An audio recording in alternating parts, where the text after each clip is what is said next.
C'est trouver un bon angle par rapport à un sujet et qui parle au plus grand nombre et qui a l'avantage et le mérite de pouvoir dénoncer une situation avec un seul dessin. Alors, alors sur cet engagement-là, on va en parler. On va peut-être passer directement à la Oui. seconde slide. Voilà, pouf. Alors ça, c'est des questions qu'avait mis le camarade Tressac, mon rapport à l'enfance. Tu dis plus rien. Justement, Antoine, est-ce que tout petit, tout jeune, tu faisais comme Guy de Graine qui dessinait au lieu d'écouter les profs Oui, comment ça je t'est... suis le cousin de Guy Le Graine. En fait, mais comme la majorité des dessinateurs de presse, c'est vrai qu'on passait notre temps à dessiner. Et majoritairement, on a tous monté des journaux de lycée, on a, bon, enfin bon. Ouais. Et c'est vrai que c'est plus fort que nous. Voilà, on passe notre temps à dessiner. On voit les choses en images. J'allais dire, c'est vraiment ça, c'est un esprit particulier. On réfléchit pas forcément en termes de universitaire, j'allais dire une pensée universitaire, mais on voit le monde en images et immédiatement on pense à un truc. Voilà. Alors ça peut être par analogie, par mélange de deux informations, quel que soit le chemin, mais en tout cas ça fonctionne bien. Et moi j'ai un gros problème, j'ai aucune difficulté à trouver des idées. C'est une forme d'incontinence mentale que j'essaye de soigner. Et c'est vrai que c'est une vraie chance. Le dessin, j'allais dire, il n'est pas secondaire, mais c'est pas le plus important dans les dessins de presse. Il y a des dessinateurs qui sont pas extraordinaires, mais par contre, ils ont de très bonnes idées. On parlait tout à l'heure de Faisan. Bon, moi, Faisan, c'était pas tellement mon dessinateur, mais en revanche, il avait un fils qui est mort prématurément d'un cancer, mais qui s'appelait Chimulus. Et lui, c'était pas un dessin extraordinaire, mais alors par contre, il était hyper percutant sur les idées. L'admiration, pour moi, elle vient de là. D'accord. Et du coup, t'es pas tant avec l'intergénérationnel, tu, tu témoignes un peu aussi du gap qu'il y a entre nos ados, nos enfants. Bah, enfin, je sais pas si tous vous avez des enfants, mais enfin bon.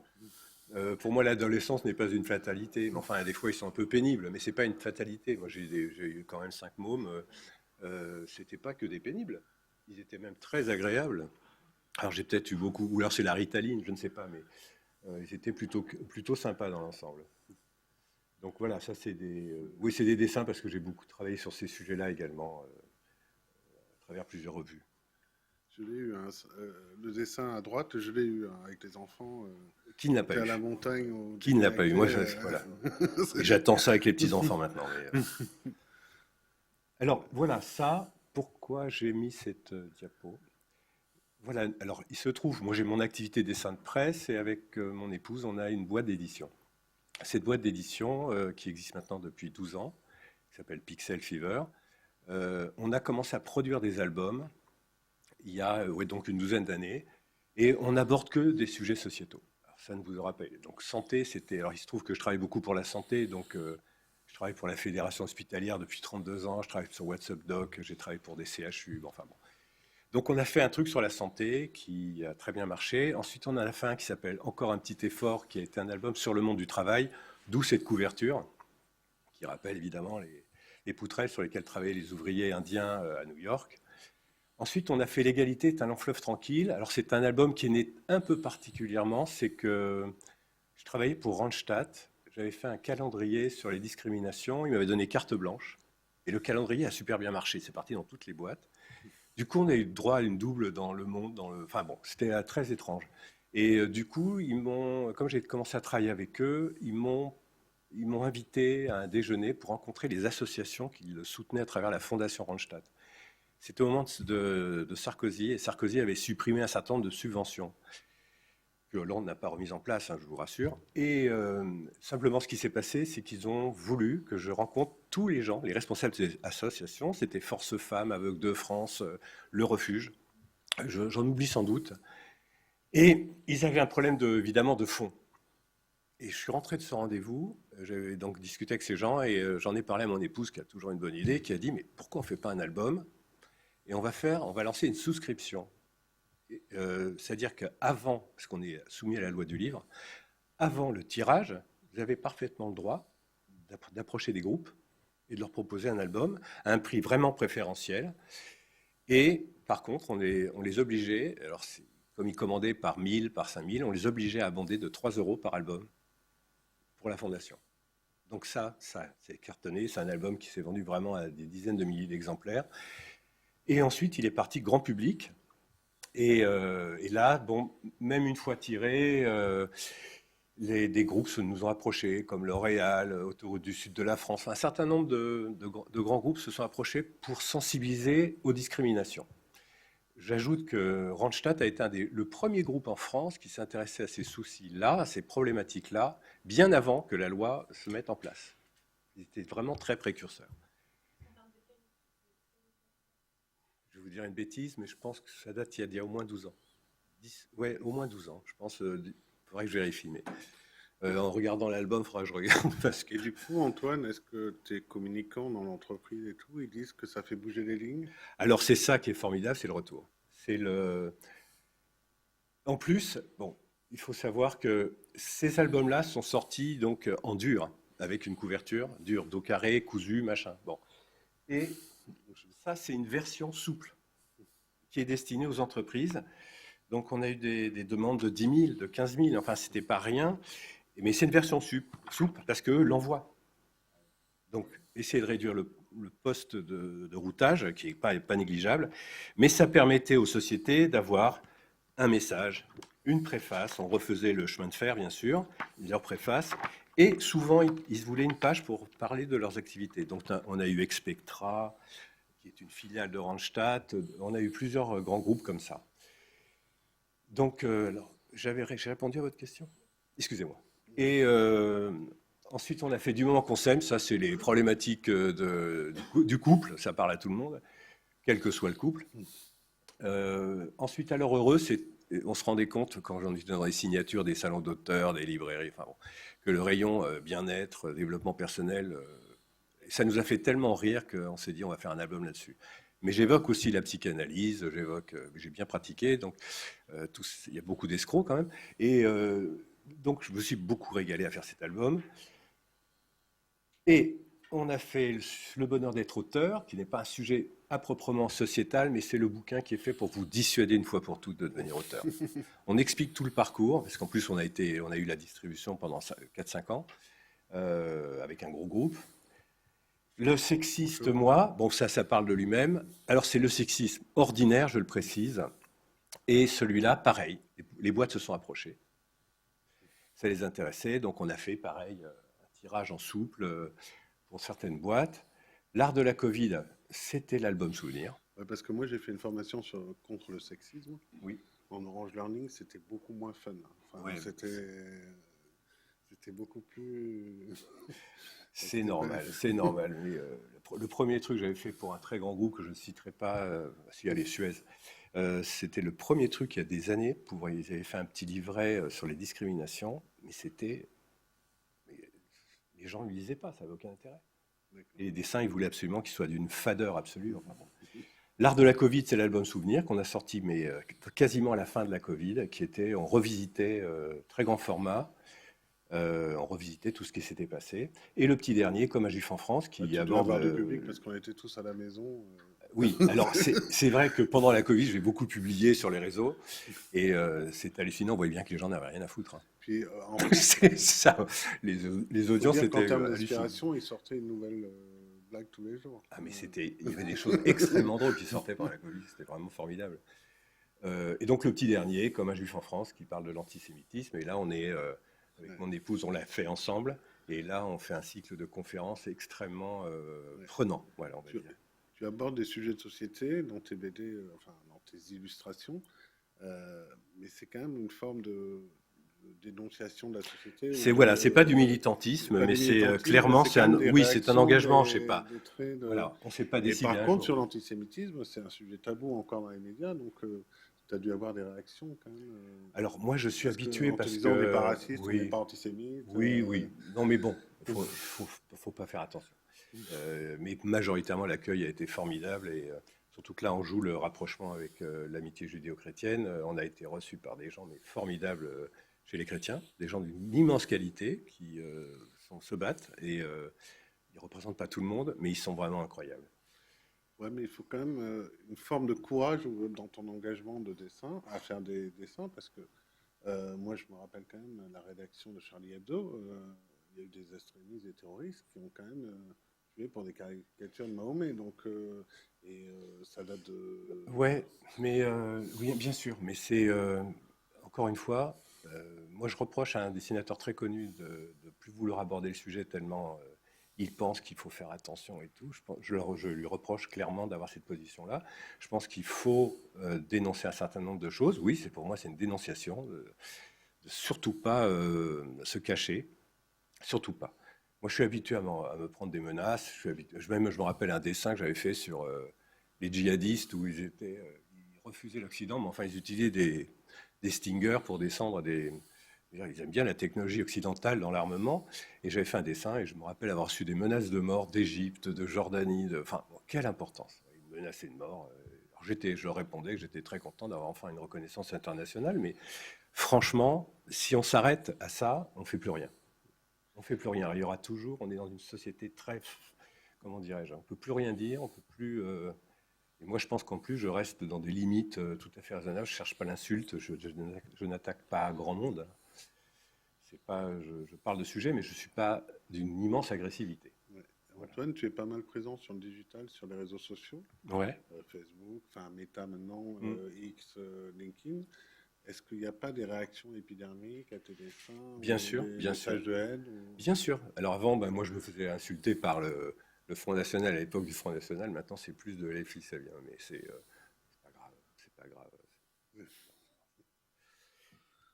Tu assumes. Alors oui, alors je travaille énormément pour le monde du travail. C'est pour ça que j'avais fait l'album Encore un petit effort. Parce que je travaille beaucoup pour des boîtes. Il se trouve que j'ai bossé en 84. J'avais commencé à travailler pour Liaison Sociale. Pour les plus anciens, se rappelleront ce que c'était. C'était le titre phare des DRH. Et j'ai été contacté par le groupe Auchan, je crois le premier, qui m'a dit bah, punaise, vos dessins, on aimerait travailler avec vous. Bon, ok, très bien. Donc j'ai ouvert ce marché des entreprises.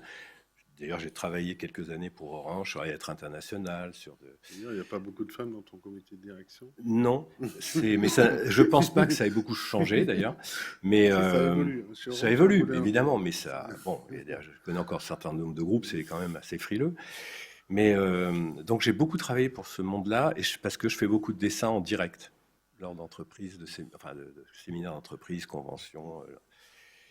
Par contre, Et j'aime bien celui sur les open space. Aminata, ça te parle? ça change. Mm. Voilà, enfin bon. J'aime bien le second, qui Ouais. parle bien, je trouve. L'échographie, mais enfin voilà, j'ai travaillé pour Courrier 4, pour Actuel RH, enfin je continue d'ailleurs, c'est beaucoup pour des newsletters. C'est un peu. Donc l'égalité, on en a parlé. Ouais. Donc évidemment, j'ai un gros paquet de dessins sur ces sujets-là. Et parce qu'il y a évidemment l'activité album, mais c'est principalement, je pense à des groupes comme le groupe Bouygues qui m'a confié de parler de ces sujets-là. Et ça allait de TF1 aux entreprises de construction. Il fallait s'adresser aux cadres, mais également s'adresser sur les chantiers. Et sur les chantiers, c'est pas le moment, enfin c'est pas la cible la plus facile. Alors j'avais réussi à les convaincre. Non, non, pas de mail, c'est totalement stupide pour des ouvriers. Par contre, ils ont des cabines où ils se changent, Donc ils ont accepté de faire de l'affichage. Et je leur ai recommandé, même je me rappelle, de mettre des affiches dans les escaliers. Parce qu'ils incitent maintenant les salariés à prendre l'escalier pour aller rejoindre leur bureau, pour faire du sport. Et je trouvais que c'est un bon endroit entre l'ascenseur, l'escalier, enfin bon. Mais ça avait vachement bien marché. Ces campagnes-là, d'ailleurs, j'en avais fait une immense pour le ministère de l'Intérieur. Bercy m'avait fait faire une expo immense. Enfin bon, j'ai jamais travaillé autant pour le gouvernement que depuis la mise en place du camarade Macron. Euh, et puis, c'est très marrant parce que dernièrement, j'aborde des sujets qui sont peu abordés dans les entreprises, mais à mon avis, ça va venir. C'est les problèmes spécifiquement féminins, entre autres l'endométriose, les règles douloureuses, la ménopause. L'endométriose, il se trouve que j'ai testé la machine qui reproduit qui reproduit la douleur créée par l'endométriose. Ben, j'ai moins fait le malin, quoi. C'est vraiment très désagréable. Et alors maintenant, ça commence à être pris en charge. Et c'est intéressant parce que il y a beaucoup de DRH femmes. Et il ne faut pas croire que c'est parce que c'est un homme qui va moins bien réagir ou mieux réagir qu'une femme. Il y a encore chez les femmes, j'en ai bavé, pourquoi pas toi? C'est un peu comme chez les mandarins en médecine. Ah, Bonjour, un Angélique. client. Non, Je plaisante. non, c'est l'intervenante. Voilà, je plaisante. Mais, c'est Ouais. bon, là, on a. J'espère qu'il y a beaucoup de monde à distance avec la chaleur. Voilà, donc voilà, d'ailleurs c'est pour ça que là je représentais une DRH femme. Euh, oui, bah, Et alors, j'ai une copine, Manon Desplanches, qui a été chargée de la communication et de valoriser les métiers du BTP. Et elle disait qu'elle a été accueillie comme une reine parce que justement, ils ont besoin de cette reconnaissance. Tu vois, c'est un milieu pas facile, mais d'un autre côté, quand tu t'y intéresses. mets ton esquimau, on t'entend pas. Voilà. Ok, on avance un peu. Voilà, enfin bon. Voilà, donc c'est bon? Oui, c'est bon. Et bon, la Covid, donc là c'est des dessins tirés de l'album, mais enfin bon, j'en ai fait vraiment beaucoup sur à ce moment-là. Ouais, le Covid, c'est quand même un traumatisme que tu décris bien parce qu'on ne s'y attendait pas en fait, Puis, hein. on a droit, c'était une mine d'or pour nous.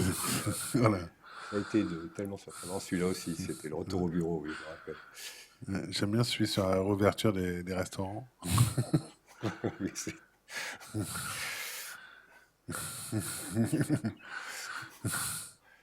Voilà. alors, le milieu médical, oui, je vous en parlais tout à l'heure, c'est une source inépuisable également. Et T'as un petit souci avec les médecins, hein, j'ai l'impression. là, avec les médecins, non, Ouais. non, j'ai pas un souci mais avec les médecins, j'adore les médecins, surtout les bons. Mais j'ai la chance de travailler aussi pour une revue qui s'appelle What's Up Doc. Je ne sais pas si ça vous dira quelque chose, mais ça a été créé par des internes il y a une vingtaine d'années. Ils sont tous devenus chefs de service, bon, dans des CHU et tout. Mais ils ont fait un titre qui voulait parler de la misère des internes. Et le titre est distribué gratuitement aux gamins qui font des études de médecine. En revanche, ils ont une agence de com. C'est ce qui permet de tenir, une agence de com spécialisée en santé qui permet de tenir ce qui est formidable, c'est qu'on a une conférence de rédaction un samedi tous les 2 mois et on se régale. C'est très iconoclaste. Moi, je suis mais très très bien là-bas. Très très bien. Alors le premier, Ouais, j'adore le premier, alors je suis très fier de ce dessin, et il se trouve que le chef de service de la maternité, maintenant il est à la retraite, Thierry, mais m'avait acheté, il m'avait contacté, il m'a dit, écoutez, j'ai vu votre dessin, il avait acheté l'album sur la santé, il m'a dit, je le veux. Et il m'avait commandé un tirage d'1,20 m sur 80 cm qu'il a mis dans sa salle d'attente, c'était le patron des diaconesses. Le second aussi, il a très bien tourné, et ça parle beaucoup aux médecins. Parce qu'il y en a quand même beaucoup qui ne sont pas très très bons. Voilà. Vous me dites, hein, c'est bon? Du coup, Alors le premier, en termes je pense que d'humour, tout le monde a Antoine, rencontré ça. tu te rapproches un peu de Reiser. Enfin, moi, je retrouve Non, le non, même. Reza il est formidable. Non, non, soyons modestes. Hein. Le second, j'aime beaucoup, oui, je vais marrer. Ouais, Bon, enfin bon. voilà. Alors, Alors, bah, le dessin sociétal, alors c'est vrai que c'est l'album qu'on a fait sur Alors Heureux, qui est sur le développement personnel. Et je trouve qu'on retrouve des choses, oui, dans le développement personnel. Alors les psys, là, évidemment, c'est bon, enfin, c'est clair comme planche. J'ai rien à dire là-dessus. surtout qu'il dit rien. Voilà, c'est enfin, toutes les modes, la sylvothérapie, je trouve ça absolument remarquable comme idée, d'aller embrasser les arbres. Enfin, je trouve ça touchant. Et puis, bon, bien sûr, le dessin politique. Bon, là, j'ai Alors, essayé d'en prendre quelques-uns là, qui c'est sont plus récents. chaud, hein. Mais J'en ai vu hier un sur Meta où tu disais Trump sur la paix en Iran. C'est surtout pour sauver mon anniversaire. eh oui, enfin, je marque bien le combat oui, c'est ça, le combat de MMA, c'est Trump est par terre avec un Iranien qui a le pied dessus. Ils sont en tenue de MMA. Il disait, mais j'ai au moins sauvé mon anniversaire. Mais Enfin voilà quoi. Enfin, Et là, ça réagit vraiment. Enfin, oui, ça réagit, mais bon, c'est pas. ouais, J'avais trouvé remarquable Antonio Guterres aussi, qui félicitait l'Iran pour l'anniversaire de la victoire de la révolution islamique en 79. Des gens surprenants.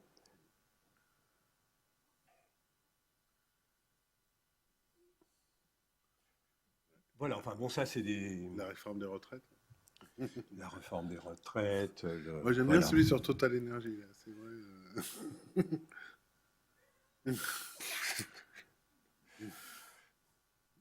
Pauvre Pouyanné. Bon. Voilà. Voilà, donc là c'est un petit rappel, mais voilà, c'est ça qu'on produit donc pour. Alors il y a un truc très surprenant, je voulais en parler, c'est l'album qui s'appelle, excusez-moi, Réussir ensemble. Je sais pas, le second. Alors là c'est une première. C'est la Banque Postale qui m'a dit on voudrait faire un album sur un accord syndical. Alors c'est une création totale, hein, ça c'est évidemment. Et c'est très drôle, on leur a dit ok très bien, donc ils ont pas édulcoré, mais on a vulgarisé le texte de l'accord. Donc il y a une page, la page de gauche est consacrée au texte, page de droite à un dessin. Et ce qui est très marrant, c'est que le résultat, ils ont mis ça à l'ensemble des salariés, hein, c'est pas un petit tirage, et c'est que les gens ont retenu l'accord. Ça c'est formidable. Ils ont vraiment retenu l'accord. C'est le premier. C'était une première à la Banque Postale. Tous les syndicats ont accepté le truc. Donc il y avait unanimité. Et ils ont quand même. Non, une fois signé. Et on a donné la parole également. On leur avait dit, ce serait peut-être bien de faire des verbatim des différents syndicats à la fin de l'album. Donc c'est un album particulier. Absolument. Expliquer l'accord. Ouais. Et celui que vous voyez qui s'appelle Tous au boulot, le premier. Non, non, excusez-moi. La santé au travail, tout un boulot. Ça, c'est un très gros cabinet de médecine du travail. Vous savez que la médecine du travail est très méprisée. D'ailleurs, il suffit de regarder dans les études de médecine que la médecine du travail et la médecine publique, c'est au fond du classement, hein. Donc, ils ont un gros, gros souci. Et là, c'est un très gros cabinet lyonnais qui nous a demandé de faire un album aussi, une création. Alors, on leur a conseillé quand même d'aller picorer dans le fond, parce que sinon, le budget allait devenir délirant, surtout qu'ils voulaient tirer à 550 exemplaires. Ils ne nous ont pas écoutés, on leur a dit on pourrait passer, à partir de 1000, on pourrait passer en offset, ce qui coûte quand même moins cher que le numérique. Ils ne nous ont pas écoutés, ils ont regretté parce que ils se sont fait insulter, parce que tout le monde en voulait un. Et c'est vrai que ça marche, il a très bien marché aussi.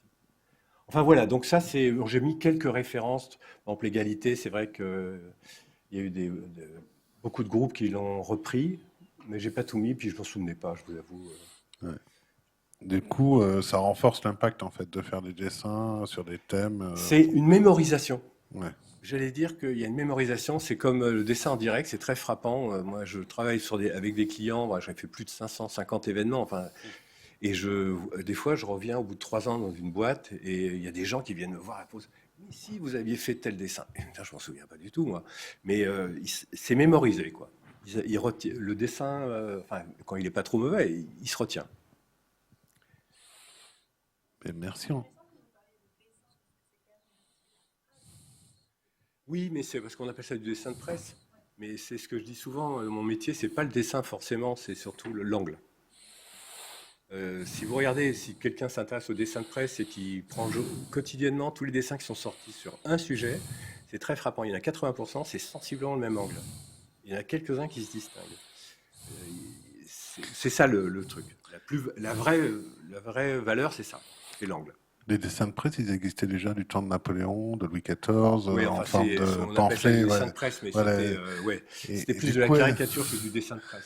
ouais, mais est-ce que tu estimes que tu es dans cette lignée de défendre la démocratie à travers tes dessins Oui, ou... enfin bon, je ne sais pas si on défend grand-chose. L'impact d'un dessin de presse, c'est agréable. Bon, on n'a pas trop de prétentions dans ce domaine. Bon, je ne pense pas qu'on va révolutionner le monde avec le dessin de presse. Surtout il n'est pas forcément compris. Enfin, il ne faut jamais oublier que notre monde est très résistant au dessin de presse dans l'ensemble. Si tu vas à l'ONU, les lecteurs de dessins de presse, tu ne vas pas en trouver beaucoup. Il y a quand même beaucoup de pays où des gens se font casser les doigts parce qu'ils ont fait une caricature du pouvoir. Voilà, faut pas l'oublier, ou emprisonner, ou tuer, hein. Mais merci. Vous avez des questions? Merci Antoine. On va prendre des questions dans la salle. S'il y en a à distance aussi pour Antoine, on va en prendre quelques-unes. Oui, moi j'ai une question. Comment avec le digital, tout ce qui se lit maintenant sur le web ou sur un mobile, en fait, comment on arrive à redonner toute la place qu'il faut donner au dessin? Comment les éditeurs ils s'adaptent? Les éditeurs souffrent en ce moment, surtout. Le papier, petit à petit, disparaît. Mais je pense que le papier, il va être comme le vinyle. C'est-à-dire qu'à un moment, on n'aura que du produit premium. Mais c'est vrai que la disparition du papier, elle n'est pas programmée, mais c'est vrai que petit à petit, je pense que c'est une grosse erreur, mais en même temps, pour l'instant, les technologies d'impression, le prix de la pâte à boire, enfin, tout est très cher. On s'en est rendu compte, le dernier tirage, là, c'est quand même un album qui est grand. Hein. Il fait 184 pages intérieures. On a fait faire une fabrication spéciale sur le papier. Le prix de production n'est pas anecdotique, vraiment. Mais nous, on s'adapte au numérique. Ce qui est terrifiant, c'est que ceux qui fabriquent les newsletters, par exemple, ne réfléchissent pas, alors qu'ils savent qu'il y a un dessin de presse, ne réfléchissent pas au format. C'est-à-dire qu'ils partent sur des modules préconstruits. On est sur du dessin panoramique. C'est une hérésie absolue. C'est très bien si vous voulez dessiner un paquebot, mais pour le reste. Donc c'est souvent le dessin, le format le plus adapté, c'est le carré, mais ils n'y pensent pas. Donc on est obligé de s'adapter, de mettre des bulles à droite, à gauche pour meubler. Enfin, franchement, c'est moche. Donc voilà, on s'adapte au numérique, c'est pas grave. Hein. Par contre, ça circule très vite par rapport au papier. Je sais que pour certaines planches du dernier album, j'ai fait des petits montages vidéo parce qu'il y a des planches qui s'étirent sur 12, 18 cases, 24 cases, parce que le propos nécessite. Donc ça ne se prête pas à mettre une planche sur un portable, hein, c'est sûr. C'est pas,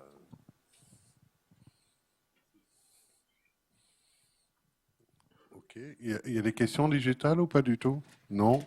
On fait signe que non? Agnès, sur la formation, vous utilisez le dessin de presse parfois ou...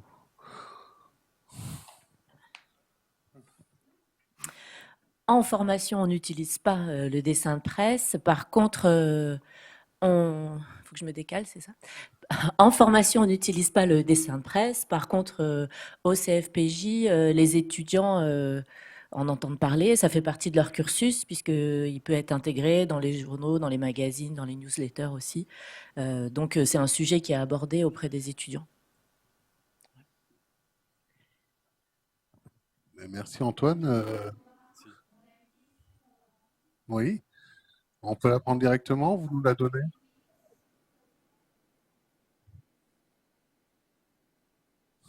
Je travaille papier majoritairement, mais je travaille sur iPad en direct et j'ai toujours un iPad avec moi pour noter une idée.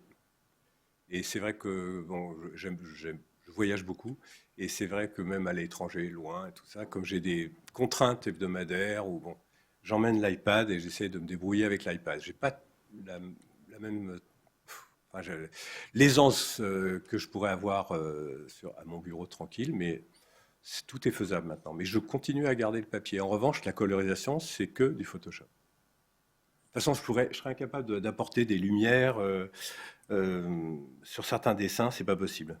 C'est vraiment des jeux de calque, de lumière, ça prend du temps. Mais à l'encre, ça serait impossible. Il suffit d'une erreur à l'encre et c'est fini, il faut tout refaire. Donc le numérique, c'est extraordinaire pour ça. On peut revenir en arrière. Ouais. Même en dessin direct, à un moment, je travaillais, j'avais un bon titre avec une caméra et tout. Et il suffisait de faire une bêtise, il fallait refaire. Vite fait, parce que j'ai 45 secondes. Hein. Mais en termes de plaisir, tu préfères le crayon, non? Enfin, non? Moi, je m'en fiche. Ah, d'accord. Ouais. L'iPad est formidable. Hein, c'est formidable. Enfin, je cite iPad, mais il y a d'autres tablettes. Ok, il nous reste à te remercier mais c'est moi qui grandement. vous remercie. Quel est ton prochain défi alors? En On termes de réfléchit. dessin? On réfléchit. On réfléchit. On réfléchit. Merci beaucoup.